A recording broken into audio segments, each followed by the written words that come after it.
Good afternoon and welcome to the Dean's Lunchtime Lecture Series. My name is Steve Evans, and I'm the Acting Dean of the Faculty of Graduate Studies at the University of Victoria. We begin, as always, by acknowledging with respect the Lekwungen peoples on whose traditional territory the university stands, and the Songhees, Esquimalt, and Wasanich peoples whose historical relationships with the land continue to this day. I have the privilege today of introducing Meredith Lemon, who is a doctoral candidate in the Department of Curriculum and Instruction. Meredith has a Master of Education in Science Education from the University of Washington and a Bachelor of Education from Nipissing University in Ontario.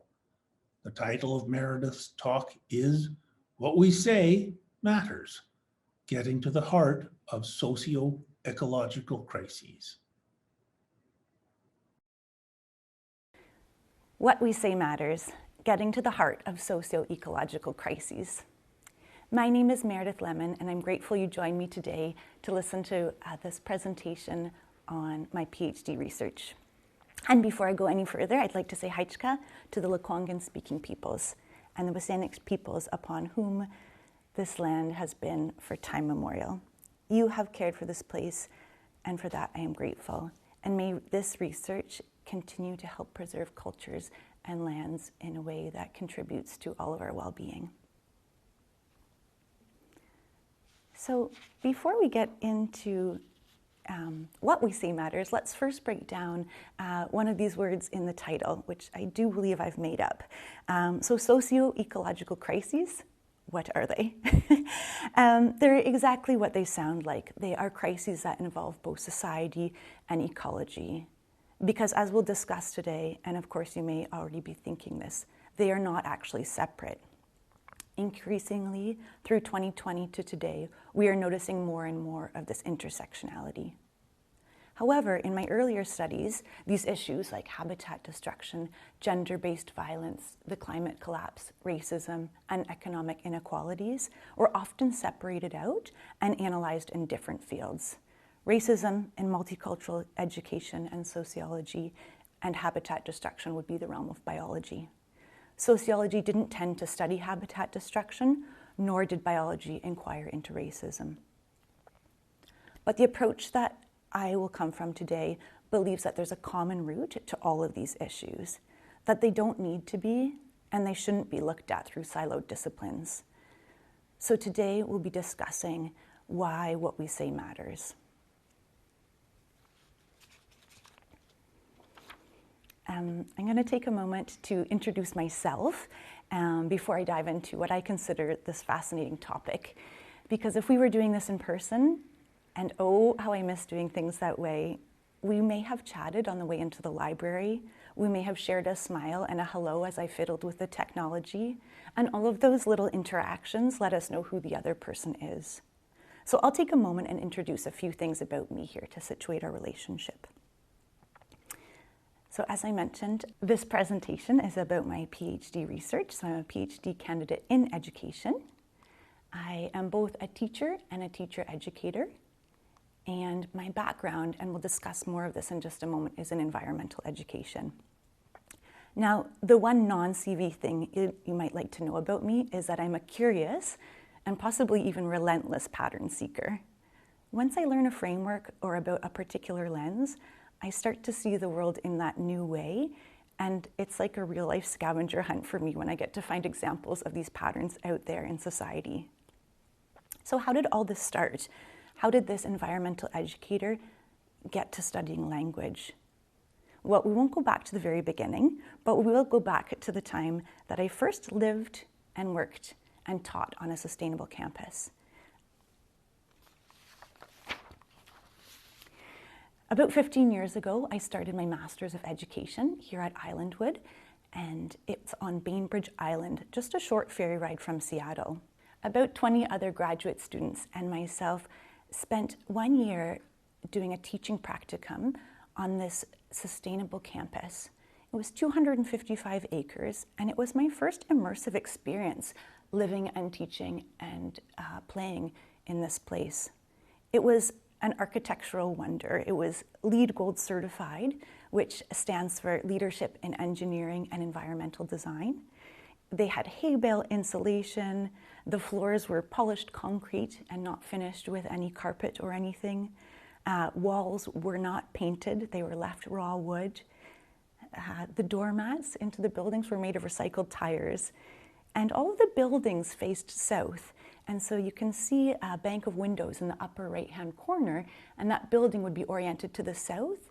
And then the only trees that were cleared on this site, aside from where the buildings were, would be on the south side of the buildings, and they were called solar meadows, so we could access all the natural lighting. There were composting toilets, treehouse classrooms, and finally, this photo that takes up the most space on this slide is a very special place called the Living Machine. It took grey and black water waste from the lodges, which the children stayed in for 4 days, and filtered them through a variety of bacteria and worms. And ultimately, the water came into this space, these 3 big black tubs, and all of the nutrients fertilized these plants in there. The water then went through the gravel bed you can see in the bottom left-hand corner and came out to a place where we had little fish living in the pond in the bottom right-hand corner. So this living machine really showed us our embeddedness in nature by making a process that we take for granted visible.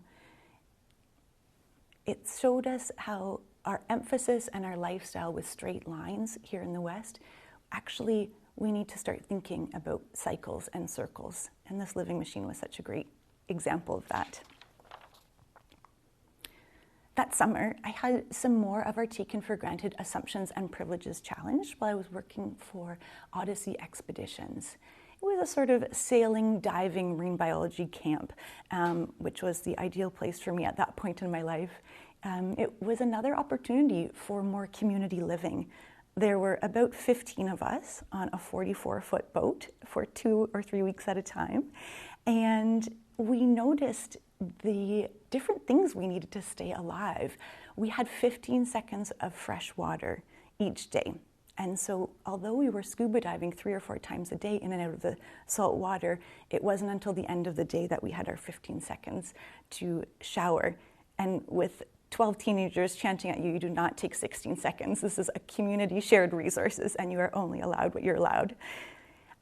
Also our garbage, we wouldn't go to shore for days at a time. And so we could see how much garbage 15 people would accumulate just from the foods that we were eating, and the bags would hang off of the stern, the back of the boat, until we could get to shore that day.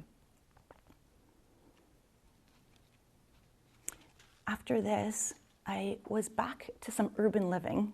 I lived in Seattle, I lived in Vancouver, I lived in Toronto, and it really showcased some of these differences in our lifestyles in these urban environments. So after a few years in the big cities, I took myself back to another sustainable campus, this time in the Bahamas, at a place called the Island School on Eleuthera. And similarly, we had something called Navy showers there. So water's, again, a limited resource. And so you turned it on and you turned it off while you were soaping up your hair. And then you would turn it on again and turn it off while you were conditioning your hair.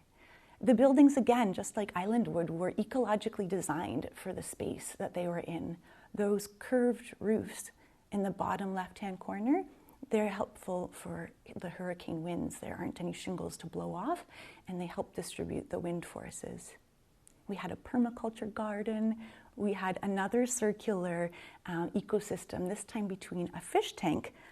We grew tilapia on site to eat, and the fish fertilizer this time went around to, the fish waste went around to fertilize the greens that you can see in the middle of the right-hand side over here. And that's where we picked our salads and our herbs from.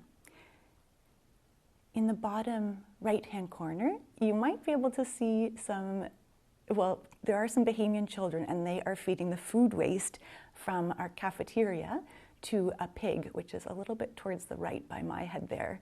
And that was another example of these circular patterns that we had on these sustainable campuses.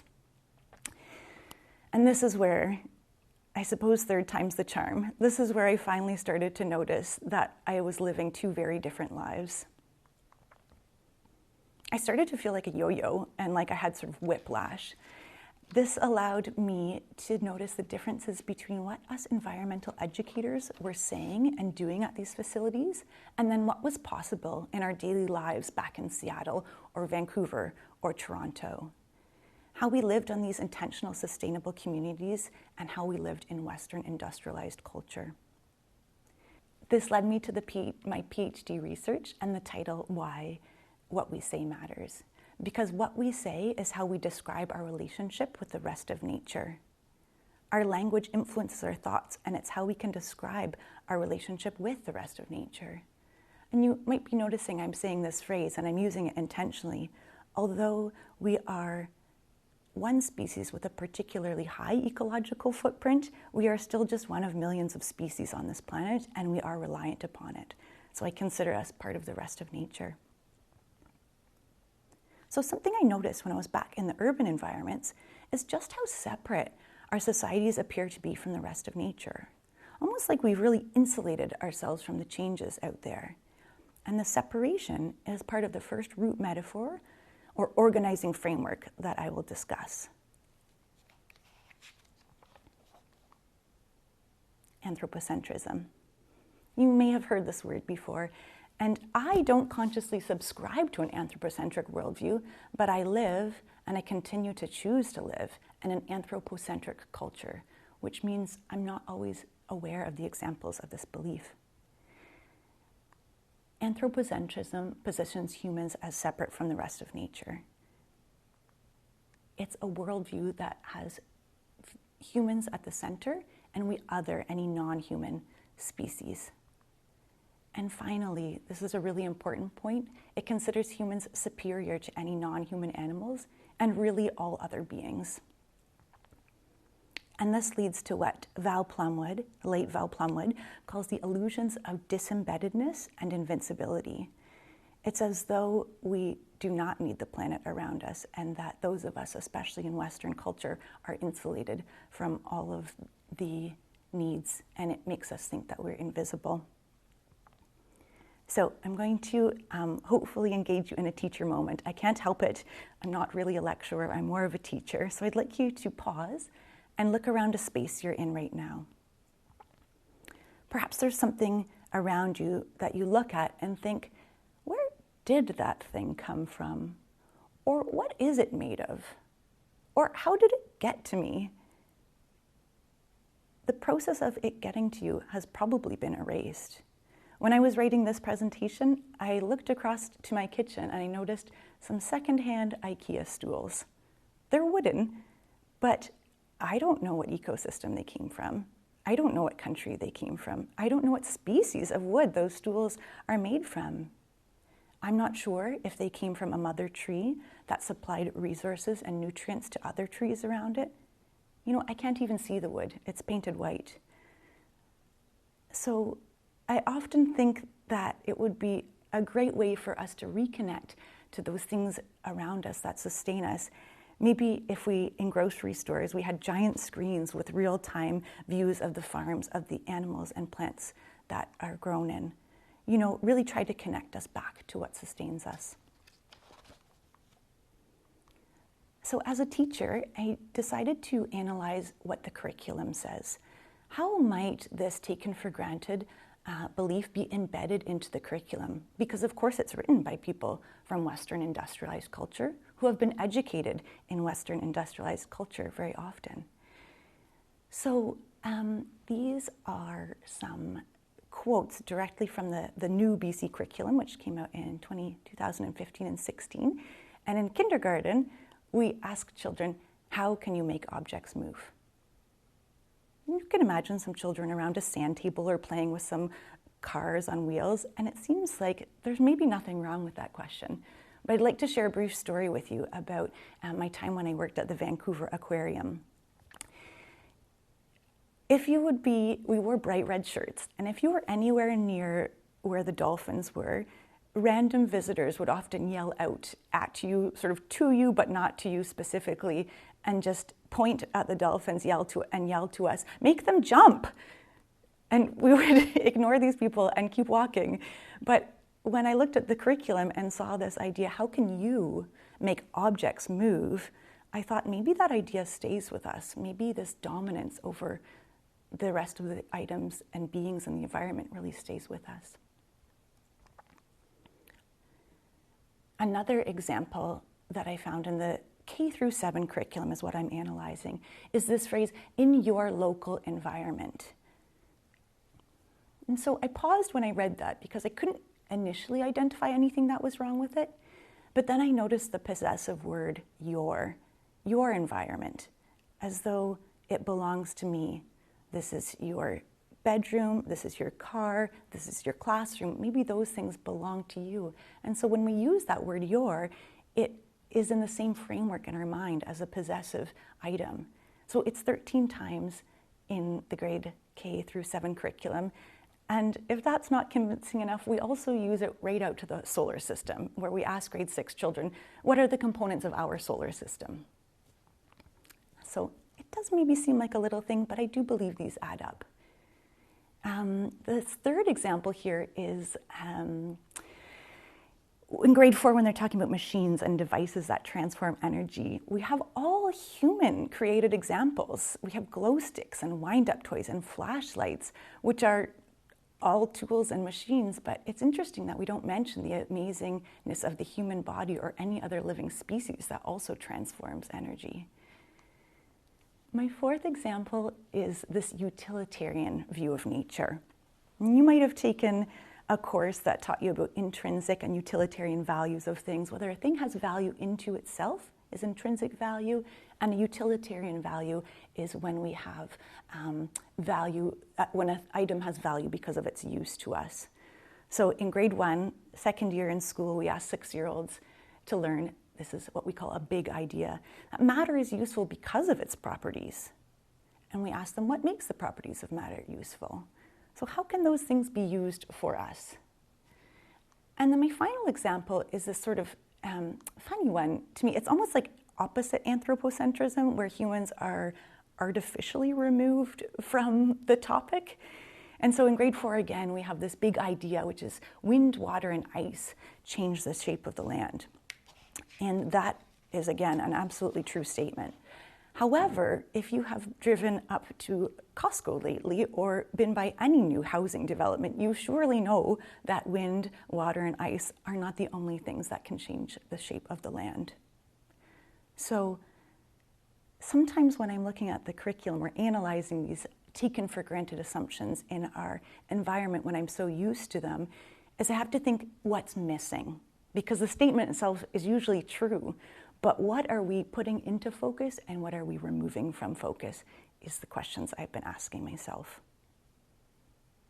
So the second taken for granted worldview or framework that I'd like to discuss today is individualism. Again, similar to anthropocentrism, it sounds a lot like what it is. It's the belief that individuals are the basic unit of society. Within the notion of individualism is that competition is inevitable. It draws upon the idea of survival of the fittest. So we are sort of individuals pitted against each other in society, which again, if you are brought up in the Western industrialized culture, you might think, of course, that's just the way it is. But anytime you notice that thought in your mind, that's just the way it is, recognize that there might be another way that is as well. It might be something that you've learned. Because individualism also sort of, I'll say, offers, in quotes, us freedom from community needs and requirements. If the individual is the basic unit of society, that comes first and the community needs come second. So this idea has been around several hundred years. The fellow in the top right-hand corner, his name is René Descartes, and his motto lingers today. We even know it in Latin, a dead language. It's cogito ergo sum, which means, and you've likely heard this, I think, therefore I am. So that impacts how we think about knowledge. And so I'll bring up this next slide here is how does individualism show up in the BC curriculum? You'll start to notice this pattern that I'm bringing up the idea and then how it shows up in the curriculum. This is the second of 3 frameworks we'll look at. So individualism shows up in how we think about knowledge. It shows up by centering the individual in the curriculum. It positions the individual outside of society.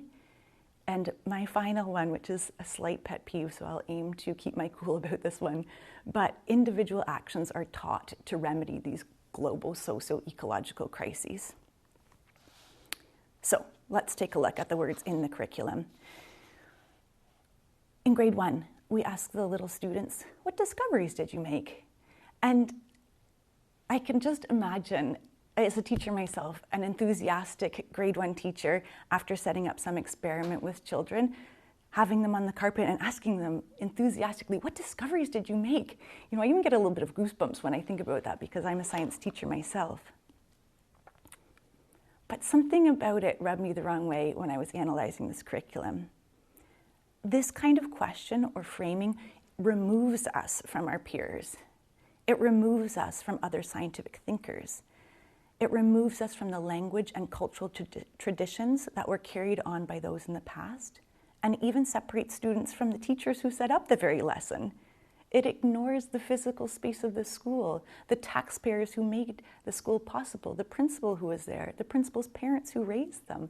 All of those are part of helping this child make those discoveries. But when we center the individual, we remove us from the society. How about the beings or matter or material that help us understand whatever the topic is we're exploring? There's no mention of them. So the students are implicitly taught that they alone are the discoverers of this knowledge without the support of an interaction with others. A second example of individualism in the curriculum is back to our kindergarten class. What are your basic needs? How do you interact with matter? And once again, how can you make objects move? The words you and your are mentioned 69 times in the K-7 curriculum. So you can see that you are a central part of this. This third point is a big idea still in kindergarten. There it is. Plants and animals have observable features. True, they absolutely do. And again, it took me a moment. I've had to read through it so many times before I could put my finger on what's wrong with that statement, Meredith. Well, again, what's missing? This is only a partial description. The phrase obscures the other part of the relationship because we too have observable features, and the plants and animals around us are observing us and responding to us as we do with them. But there is no mention of this thinking nature, because in our Western industrialized culture's worldview, an unidentified assumption is that the reason and thinking belongs to human and the human realm alone. I think, therefore I am, right? We can see how this again supports anthropocentrism, the view that humans are separate from and superior to the rest of nature. And that's one of these strengths of these conceptual frameworks, is they actually reinforce and support one another. The final example. As an environmental educator for more than a decade, I've heard so many children identify turning off the water when they brush their teeth as a way to conserve water. Just like the grade 2 curriculum asks us, how can you conserve water in your home and school? This is the answer they provide. And again, it is correct. And I'm so familiar with this response because when I was in elementary school 30 or so years ago, children were mentioning the same action as a way to conserve water. So aside from the apparent lack of effectiveness, 30 years of children mentioning this action has not, in fact, eliminated or reduced the urgency of this issue. It puts out of focus the community uses of water and the systems that determine who gets water when. If you have a transnational corporation in your town pumping the deep water aquifers, turning off the faucet when you brush your teeth is going to have a limited impact on conserving water. The third and final framework that I will present today is the notion of reductionism. This is central to Western industrialized culture. And the idea of it is that a system is no more than the sum of its parts. That problems can be solved by breaking them down and at the smallest composite level, solving them, and then scaling them up. This idea is hopeful in some systems, but not in a living system. And a word that the authors I like to read love to use is it's myopic in nature. It's short-sighted. It does not capture the complexities of the living systems that are out there. Reductionism hides more complex and comprehensive ways of understanding the world. It removes context, time frames, it isolates the area or concept in question, and it often freezes them in time. So again, this is problematic because we live in a dynamic system. Reductionism, how does it show up in the BC curriculum? So these are the general ways it shows up, and in just a moment we'll take a look at the specific wording. Reductionism shows up as the loss of detail in dynamic or living systems. It reduces society to individuals. So here again is one root metaphor or framework supporting the other one. And the final point here is quite a complex one and could probably be its own lecture, but the limits of print and digital communication are not addressed in a reductionistic worldview. We assume print communication is almost the top. It's elevated in our culture, whereas orally based cultures might look at different ways of communicating and say that there's certain things you can't capture in print and digital communication, but none of that is mentioned in our BC science curriculum. So how does reductionism show up? Well, here's our specific wording. Here's the water cycle. Our grade 2 students learning to turn off the tap while they brush their teeth also learn that the water cycle is driven by the sun, and it includes evaporation, condensation, precipitation, and runoff. All of that is true. However, by now you might be starting to get this new lens in place. What is missing from that statement? There's not a single living being mentioned in the water cycle. If we're 70% water, surely I have some impact on it. I watered my plants this morning. They have a huge component of transpiration is not mentioned there. Sucking the water up through the ground, through the roots, and then releasing it into the atmosphere is a huge way that water moves as part of the water cycle. But it's missing. We've simplified things and taken out the living features. And food chains. Now you're in grade 3. And I grew up in Ontario, and I'm not sure what's with the rabbit and the lynx combination. It was the rabbit and the lynx there, and now it's the rabbit and the lynx here too. So the example they use is the grass, the producer, the grass to the rabbit to the lynx. We've got the producer, the herbivore, and the carnivore. We have all learned this. I know it's familiar for you. But again, what's missing? Ironically, the point above this example in the curriculum involves decomposers and teaching children about decomposers. So here we see a linear pattern, again, without any decomposers to break down the bits of grass that the rabbit left behind, or the bits of rabbit that the lynx left behind, or the bits of lynx at the end of its life. The natural cycles are cycles, and we address them as lines in our culture. These next 2 points, like I said, could probably be a presentation on their own. But we ask children, rightly so, to be able to graph their information, present the information they've discovered. Now we know with the help of many people around them, in tables and graphs and other ways, or even to collect simple data. So these are the intermediate grades 4, 5, and 6. The trouble, however, is that when we reduce living beings to measurements, we lose details and we forget that board feet in lumber terms is actually a living tree, perhaps a mother tree that's supporting the forest around her.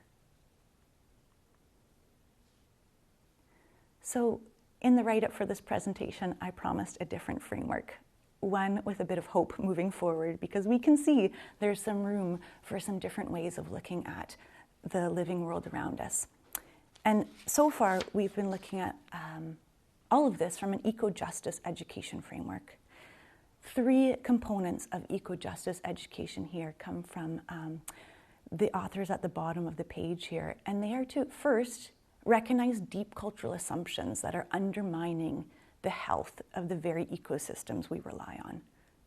Some of those deep cultural assumptions we've been analyzing today. They are anthropocentrism, they are individualism, and they are reductionism. Eco-justice education also asks us to identify deeply entrenched patterns of domination that deem others less worthy of life. And along with those two sort of academic and perhaps heady concepts, the final component here, if you're feeling a need for some action to take, is helpful. Eco-justice education asks you to protect and conserve diverse environmental and cultural commons. So we'll talk more about the commons in just a moment. So as I mentioned here, we have been doing eco-justice education here today. We have been looking at deep cultural assumptions and the ideas of dominance. However, if you want to do a deep dive, you can add on these other root metaphors or organizing frameworks. Ethnocentrism, the notion that West is best. Androcentrism, which is centering males. Sometimes we also use the term patriarchy for that one. Commodification and consumerism, the idea that anything around us can have a price tag on it. Rationalism and scientism. Today we've been talking a little bit about that by critiquing the current Western view of science and saying that maybe it's not the only way and a whole way of looking at something. Sometimes we consider Western science to be acultural, that it just is. But it too is nested in a particular cultural values. And one root metaphor that's very common in Western industrialized science is the notion of mechanism. And we hear all the time, ironically, even in the mindfulness world, where we talk about rewiring our brains as though we are a machine and we can just plug one thing into another and rewire it. And a final assumption you can look at is the idea of progress. We have this linear view of progress, that everything we do is an evolution. We are evolving towards what's better, right? And we don't look back and have the ethical conversations about, should we have had that? What might happen if we put, say, Wi-Fi everywhere? I remember years ago, downtown Toronto was going to be a Wi-Fi hotspot. And I remember thinking, is that what we want? You know, and 10 years later, we just accepted that is what is. And we walk on campus and nobody makes eye contact with each other because of our Wi-Fi centers. So is that progress? I leave the decision up to you. I'm just challenging our current thoughts. What are some examples of the commons? The environmental commons are something many of us are familiar with from Hardin's tragedy of the commons phrase that, you know, everyone will take advantage of that environmental commons and there will be a tragedy and we will lose it all. But that's not how commons were traditionally practiced. There was a small committee of people who made sure that no individual took more than their share and that the benefit of that commons was shared for everyone. So the environmental commons is something we need to be looking at protecting. And Chet Bowers, who's an eco-justice educator, the late Chet Bowers, talks also about cultural commons, which was a new concept for me. And these are they are groups of people operating outside of a consumeristic worldview. They are supporting one another without monetary exchange. There might be intergenerational sharing of knowledge. There might be intercultural sharing of knowledge. And one example for me is my run group. Every Sunday, I go off into the trails with a small group of people right now, given COVID, and a couple picks our run route. Every week, they email it out, we all gather, we all wait for each other, and we share everyone's lives, ups, downs, new jobs, retirements, babies. We are essentially a community, and the cultural commons is exactly that. Another example that happened just about a year ago was this group popped up on Facebook, Collaborative Gardening for Food Security. You can just post any picture you have about your garden and say, what is this bug? What is happening to my plant? And the cultural commons, the community will come around and they will provide you with an answer. So when we do that, we start to notice our interactions with others and we start to build our relationships back up again. And a third example I'll provide here is an Instagram account. So despite the limitations of digital and print communication, as I mentioned earlier, this account called The Conscious Kid is another wonderful commons that operates outside of the commercial sphere. They have a Patreon account, and so people can donate money, and it's in the States, but they just offer, hey, if you need a hand with stuff, it's been a tough year for all of us, just put your name in the list below and we'll send you $500 for the first however many people. So these are some really great examples of community looking after each other, not putting the individual first, and other ways that we can connect with those living beings around us. So if this is a topic that is very exciting for you, I offer you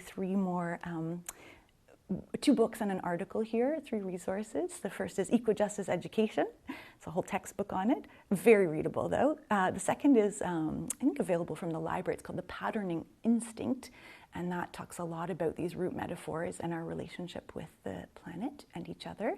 And then the last one is an academic article for those of you who want that deep dive. So with that, I'd like to say, Hajka Miigwech, thank you, merci, for listening to my presentation, What We Say Matters. So if you have any questions, or if you have any scavenger hunt successes in your own world, if you find examples of anthropocentrism, individualism, or reductionism in the realm that you are in, I would love to hear about them. This is obviously what I get excited about. Because I was raised in this culture, I can't always see it. So I would love for you to be my teacher too, now that you have this lens on, and hopefully learning about this together will help us mend and repair some of our relationships with each other and with the planet and make them more reciprocal. Please give me an email at mjlemon@uvic.ca. That's mjlemon@uvic.ca. If you have any questions about this, I would love to hear from you. Thank you very much.